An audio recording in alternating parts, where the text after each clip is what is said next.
2026 সাল তো পড়ে গিয়েছে, আর এখন কিন্তু চারদিকেই নানান রকম মেলা হচ্ছে, অনুষ্ঠান হচ্ছে। আমাদের এখানেও কিন্তু অনেক জায়গায় মেলা বসেছে, কিন্তু আমার এখনও যাওয়া হয়ে ওঠেনি এই বছরে। আসলে সকাল দিয়েই ভাবি যাব যাব, কিন্তু রাত হলে আর বেরোতে ইচ্ছা হয় না সেজেগুজে। আমি এমনিই একটু শীত কাতুরে, তো এই ঠান্ডার মধ্যে আর ইচ্ছে হয় না বেরোতে। আর পাপানো যেহেতু রয়েছে, ও অনেকটাই ছোট, আর ওরও একটু ঠান্ডার ধাত রয়েছে, তাই ওকে নিয়েও বেরোতে সাহস পাই না। তো এই বছর সেজন্য কিন্তু এখনও কোনো মেলায় যাওয়া হয়ে ওঠেনি আমার। তো এটা কিন্তু আমার 2025 সালের শেষ ঘুরতে যাওয়ার ভিডিও, আর শীতকালের প্রথম মেলায় যাওয়ার ভিডিও, সেটাই তোমাদের সাথে শেয়ার করে নিচ্ছি। আমি 25শে ডিসেম্বর গির্জা গিয়েছিলাম, তার পাশেই ছোট একটা মেলা বসেছিল, তো সেখানেই কিন্তু টুক করে আমরা ঢুকে পড়েছিলাম। তো অনেক দোকানপাটই বসেছিল, সেই সবই ঘুরে ফিরে দেখছিলাম। কিন্তু সত্যি কথা বলতে এখানে কিন্তু জিনিসপত্রের মানে একদিনের মেলা যেহেতু, জিনিসপত্রের দাম কিন্তু প্রচুর ছিল, অনেকটাই দাম বেশি ছিল।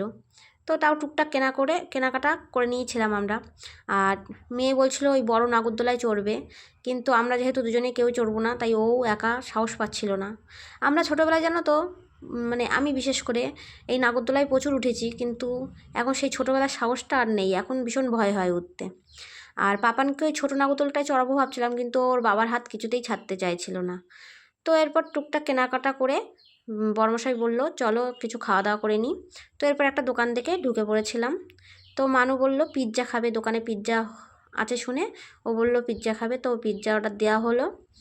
তো পিৎজাটা ভালোই ছিল, আমি ভাবলাম মেলার পিৎজা কেমন হবে না হবে, তো খারাপ ছিল না খেতে, ভালোই লেগেছিলো খেতে। আর 3টে রোল অর্ডার দেওয়া হয়েছিল। তো এই নিয়ে আমরা মানে এই দিয়েই আমরা খাওয়া দাওয়াটা করে নিয়েছিলাম। পাপান কিন্তু একটু একটু জ্বালাতন করছিল, কিছুতেই এক জায়গায় বসবে না। তো ওই দোকানের মানে টাকা পয়সা মিটিয়ে আমরা কিন্তু তারপর আর একটু ঘুরে নিচ্ছিলাম, মেলাতে দেখাশোনা করে নিচ্ছিলাম, ঘুরে ঘুরে দেখছিলাম। তো এরপর আর একটা মোমোর দোকান দেখে সেখানেও ঢুকে পড়লাম। ওই দোকানটায় আগের দোকানটায় মোমোর খোঁজ করেছিলাম, কিন্তু সেই দোকানে মোমো ছিল না বলে আমরা এই দোকানটায় মোমো দেখে ঢুকে পড়েছিলাম। মোমোগুলো কিন্তু সত্যি দারুণ ছিল খেতে। মোমো ছিল আর গরম গরম মোমো, তার সাথে স্যুপ আর 2 রকমের চাটনি। আর আমি খাওয়ার ফাঁকে ফাঁকে কিন্তু পাপানকেও একটু খাইয়ে দিচ্ছিলাম, স্যুপ দিয়ে আর একটু মোমো ভেঙে। তো আমার আগের বছরের মেলার অভিজ্ঞতাটা এরকমই ছিল, তো সেটাই তোমাদের সাথে, সেই আনন্দটাই তোমাদের সাথে ভাগ করে নিয়েছি।